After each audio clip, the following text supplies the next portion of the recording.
नमस्कार, जनवार्तामध्ये आपल्या सर्वांचं स्वागत। सर्वप्रथम पाहूया ठळक बातम्या।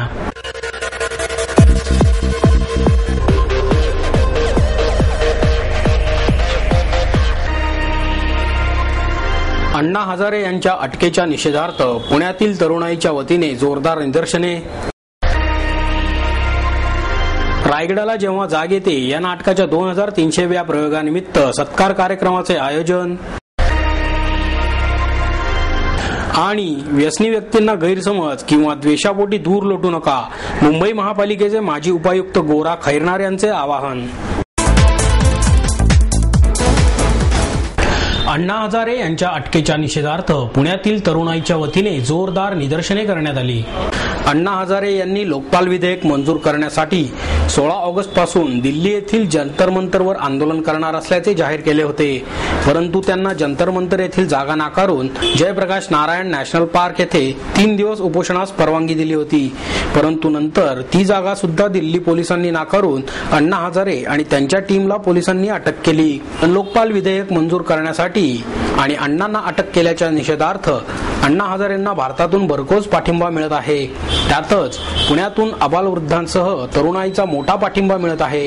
यात सरकार विरोधात जोरदार घोषणाबाजी ही तरुणाई करत आहे।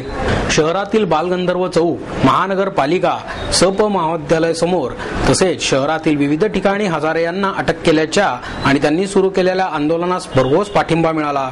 यात तरुणाईने डोक्यावर टोपी घालून आम्हास अटक करा अशा प्रकारचे बॅनर सुद्धा फडकावले। या उपोषणास पाठिंबा देण्यासाठी इंडिया अगेन्स्ट करप्शनच्या वतीने बालगंधर्व रंगमंदिरासमोर चक्री उपोषण सुरू करण्यात आले।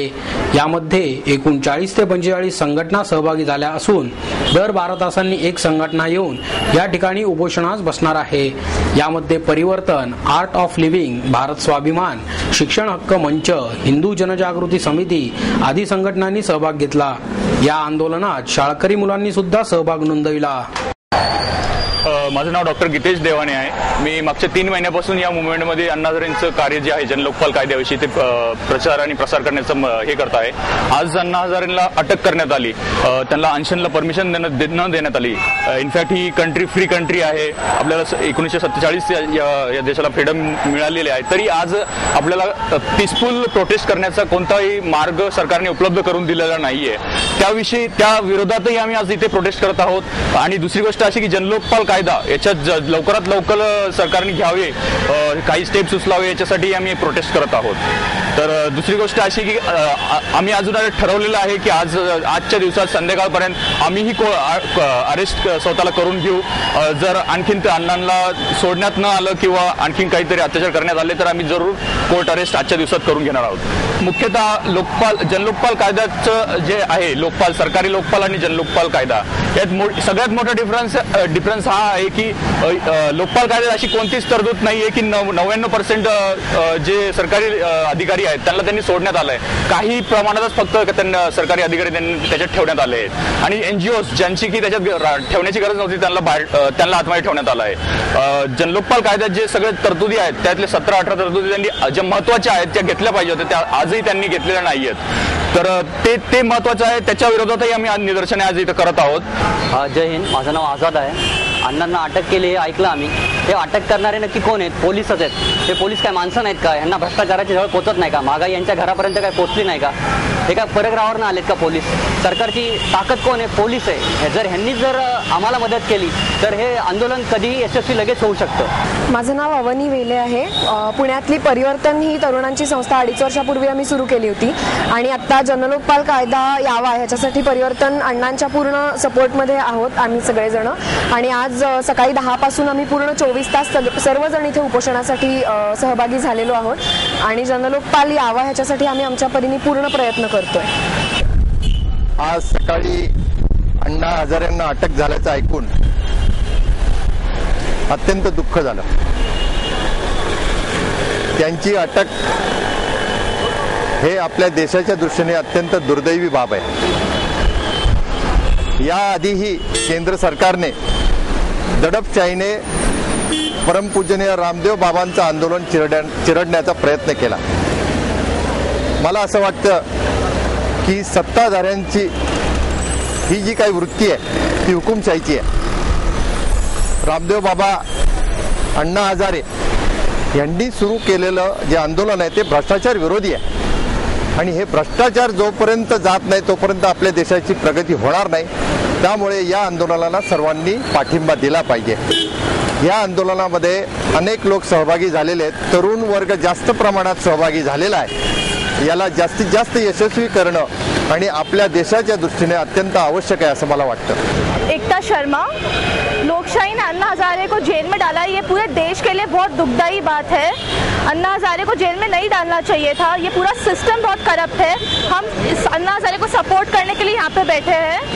अन्ना हजारे को बहुत अच्छा काम कर रहे हैं तो उनको सपोर्ट करना चाहिए सब लोगों को. और हम लोग यहाँ पे पीसफुल प्रोटेस्ट कर रहे हैं. जन लोकपाल बिल जो है ये बहुत अच्छा बिल है और सरकार ने अन्ना हजारे को क्यों अंदर डाला है ये हम लोगों को सही में गलत लग रहा है. इसलिए हम यहाँ पे प्रोटेस्ट कर रहे हैं. भारतीय जनता पार्टीने पहिल्यापासून अण्णा हजारेंच्या आंदोलनाला पाठिंबा दिलेला आहे. जन लोकपाल विधेयक हे पास झालं पाहिजे यासाठी आमची आग्रही भूमिका आहे. आज सकाळी काँग्रेसच्या सरकारने अण्णांना आणि त्यांच्या सर्व सहकाऱ्यांना अटक करून या देशामध्ये पुन्हा आणीबाणी आणण्याचा प्रयत्न केलेला आहे असं माझं मत आहे. आणि या सगळ्या ह्याच्यामध्ये आमच्या नेत्या सुषमा स्वराज यांनी लोकसभेमध्ये जोपर्यंत पंतप्रधान उत्तर देत नाहीत तोपर्यंत सभा तहकूब करण्यासाठी म्हणून निर्णय घेतलेला आहे. आणि आता पंतप्रधानांना या संदर्भामध्ये या अटकेच्या संदर्भामध्ये उत्तर हे दिलंच पाहिजे. ज्यांना या देशाचा कारभार धड चालवता येत नाही त्या काँग्रेसला या पंतप्रधानांना खुर्चीवर राहण्याचा हक्क नाही. सर्वसामान्य माणसाला जर का स्वतःच्या हक्कासाठी रस्त्यावर उतरावं लागत असेल आणि सगळा देश रस्त्यावर उतरलाय तरी या सरकारला जाग येत नसेल तर त्यांचा भारतीय जनता पार्टीच्या वतीने आम्ही निषेध करतो. आणि संपूर्ण देशामध्ये याची लाट जी पसरलेली आहे त्याचा सरकारने विचार करायलाच पाहिजे असं आमचं म्हणणं आहे. अण्णा हजारेंना अटक ही अघोषित आणीबाणीची सुरुवात आहे. 1975च्या आंदोलनाचा मी साक्षीदार आहे. गुजरातचं नवनिर्माण आंदोलन युवकांनी सुरू केलं. जयप्रकाश नारायणांनी त्याचं नेतृत्व केलं आणि या देशामध्ये पहिल्यांदा काँग्रेसची राजवट गेली. आज अण्णा हजारेंच्या सोबत या देशातील तरुण पिढी उभी आहे. गुजरात नवनिर्माणचं आंदोलन जे यश मिळवून गेलं तेच आंदोलन हे यश मिळून जाईल आणि हे भ्रष्टाचारी सरकार सर्वात भ्रष्टाचारी सरकार नष्ट होईल.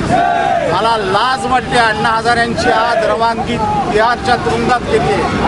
बिहारमध्ये कोण आहे? सुरेश कलमाडी, कन्नी मोई, तो ए राजा या भ्रष्टाचारी लोकांच्या बरोबर एक भ्रष्टाचाराविरुद्ध लढणाऱ्या अण्णा हजारेंना पाठवतोय. या सरकारची मला लाज वाटते आणि हे सरकार उचलून टाकण्याचा संकल्प माझी पिढी करते. दरम्यान अण्णा हजारे यांच्यासह त्यांचे 7 साथीदार शांतिभूषण, किरण बेदी, मनीष सिसोदिया, अरविंद केजरीवाल, सुरेश पठारे, दादा पठारे यांनी लेखी हमी न दिल्याने त्यांना 7 दिवसीय न्यायालयीन कोठडी सुनावण्यात आली असून त्यांची रवानगी तिहार जेलमध्ये करण्यात आली. त्याचप्रमाणे पुण्यामध्ये अण्णा हजारे यांना पाठिंबा देणाऱ्या हजारो आंदोलकांना 15 ते 20 पोलीस गाड्यांच्या बंदोबस्तात अटक करून नेण्यात आले. नाही, याच्यामध्ये 144 वगैरे कलम लावलेलं नाही पुण्यामध्ये. परंतु उपोषणकर्ते जे बसले ते उपोषण शांततेने अद्यापही चालू आहे. उपोषणकर्त्यांच्या बाजूला बरेचसे कॉलेज स्टुडंट आलेले आहेत. त्यामुळे फार मोठी गर्दी झालेली आहे. रस्त्यावरती लोक यायला लागलेले आहेत आणि म्हणून मग त्यांना आपण अपील केलेलं आहे आणि त्या अपीलप्रमाणे संयोजक, अजिटेटरचे लीडर आहेत आणि विद्यार्थी जे जमा झालेले आहेत त्याप्रमाणे त्यांनी मान्य केलेले आहे. स्वतःहून ते मग गाडीमध्ये येत आहेत. थोड्या काळासाठी आम्ही त्यांना ताब्यात घेतो. रायगडाला जेव्हा जाग येते या नाटकाच्या 2300व्या प्रयोगानिमित्त सत्कार कार्यक्रमाचे आयोजन करण्यात आले. यावेळी नाट्य दिग्दर्शक अविनाश देशमुख, कलाकार सीमा देशमुख, प्राध्यापक तेज निवळीकर, ज्ञानेश्वर मोळक, शैलजा मोळक आदी मान्यवर उपस्थित होते.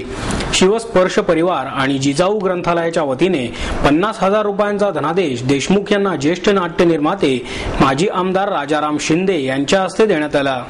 यावेळी शिंदे बोलताना म्हणाले, व्यावसायिक नाट्य रंगभूमी आज मोठ्या प्रमाणावर बदलत असून रसिक फक्त विनोदी नाटकांना चांगला प्रतिसाद देत आहेत. यामुळे चांगले नाटक रंगमंचावर आणावे की नाही असे प्रश्न पडतात, असे मत शिंदे यांनी व्यक्त केले. पुढे ते म्हणाले, चित्रपट आणि दूरचित्रवाणी वाहिन्यांवरील दैनंदिन मालिकांमुळे प्रेक्षकांचा कल नाटकाकडे कमी झाला आहे. निर्मात्यांनी चांगली कलाकृती तयार केली तरी त्याला नाट्य रसिकांचा मिळणारा प्रतिसाद आज चिंतेचा विषय बनला आहे. विनोदी नाटकाला आज प्रेक्षक गर्दी करतात, मात्र त्या नाटकातील विनोदाचा दर्जा हा सुद्धा चर्चेचा विषय आहे. अविनाश देशमुख बोलताना म्हणाले, या नाटकाच्या प्रवासामध्ये अनेक चांगले वाईट अनुभव आले, मात्र रसिकांच्या पाठिंब्यामुळे ते सुरू राहिले. यावेळी नाटकातील कलाकार चैतन्य देशमुख, विवेक काटकर, अमित देशमुख, प्रार्थना काळे, सचिन फुलफगर, गजानन काळे यांचा सन्मान करण्यात आला. माणसाचे हरवलेपण पुन्हा कवितेतून गवसते, असे मत प्रसिद्ध संगीतकार डॉक्टर सलील कुलकर्णी यांनी व्यक्त केले. कॉन्टिनेंटल प्रकाशनच्या वतीने कवी अतुल वाघ यांच्या ओजस्विनी या कविता संग्रहाचे प्रकाशन डॉक्टर कुलकर्णी यांच्या हस्ते करण्यात आले. यावेळी प्रकाशिका देवयानी अभ्यंकर, प्राध्यापक अरविंद आडकर उपस्थित होते. यावेळी बोलताना डॉक्टर कुलकर्णी म्हणाले, आयुष्याच्या भरधाव वेगात प्रत्येक जण स्वतःला सिद्ध करण्याच्या स्पर्धेत गुंतला आहे. त्यामुळे स्वतःला आणि कुटुंबालाही वेळ देऊ शकत नाही. असे सांगतानाच स्वतःचा शोध घेण्यासाठी प्रत्येकाने कवितेचा आधार घेतला पाहिजे, कारण कविता म्हणजे सर्जनशीलतेचा आनंद देणारा प्रवास आहे. माणसाचे हरवलेपण पुन्हा गवसण्यासाठी कवितेचा उपयोग होतो, असेही यावेळी कुलकर्णी म्हणाले. वाघ म्हणाले, नोकरी, पैसा, कुटुंब यांच्या चौकटीत सुटलेले आनंदाचे क्षण पुन्हा या कवितांनी मला मिळवून दिले आहेत. प्रत्येकाच्याच मनात एक हळवा कप्पा असतो, त्याला साथ घालण्यासाठी प्रत्येकाने कवितेचा आधार घेतला पाहिजे. सौरभ मुंडे यांनी सूत्रसंचालन केले, तर देवयानी अभ्यंकर यांनी प्रास्ताविक केले. गोविंदराव आणि शारदाबाई पवार यांच्या पुण्यतिथी निमित्त सूर्यकांत पवार फाउंडेशनच्या वतीने सेवाभावी संस्थांना आर्थिक मदत देण्यात आली. यावेळी ज्येष्ठ उद्योजक प्रतापराव पवार, सुनीता जगताप, सरोज पाटील, वीणा जगदाळे आदी व्यासपीठावर उपस्थित होते. देशात अग्रणी असलेल्या महाराष्ट्रात आतापर्यंत एकही महिला मुख्यमंत्री झाली नाही. देशाला अनेक रत्न देणाऱ्या राज्यात एकही महिला मुख्यमंत्री पदाच्या पात्रतेची नाही का? अनेक मुख्यमंत्र्यांना शर्मेने मान खाली घालून खुर्ची खाली करावी लागली. अशा वेळी एखादी महिला मुख्यमंत्री झाली असती तर आभाळ कोसळले असते का? इतर राज्यात महिला मुख्यमंत्री होतात, मग महाराष्ट्रातच का नाही? असा सवाल सूर्यकांत पवार फाउंडेशनचे अध्यक्ष सूर्यकांत पवार यांनी केला. पुढे बोलताना पवार म्हणाले, स्त्री भ्रूण हत्या, हुंडाबळी आणि स्त्रियांवर होणाऱ्या अत्याचारांचे प्रमाण वाढतच आहे.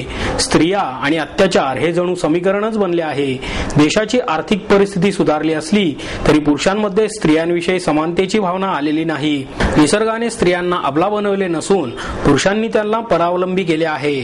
आईमुळे मोठे झाल्याची कृतज्ञतेची भावना पवार कुटुंबियांमध्ये आहे. त्या आईच्या प्रेरणेतूनच हे कुटुंब यशस्वी झाले आहे, असे सिंधुताई सपकाळ यांनी सांगितले. प्रतापराव पवार यांनीही यावेळी मनोगत व्यक्त केले.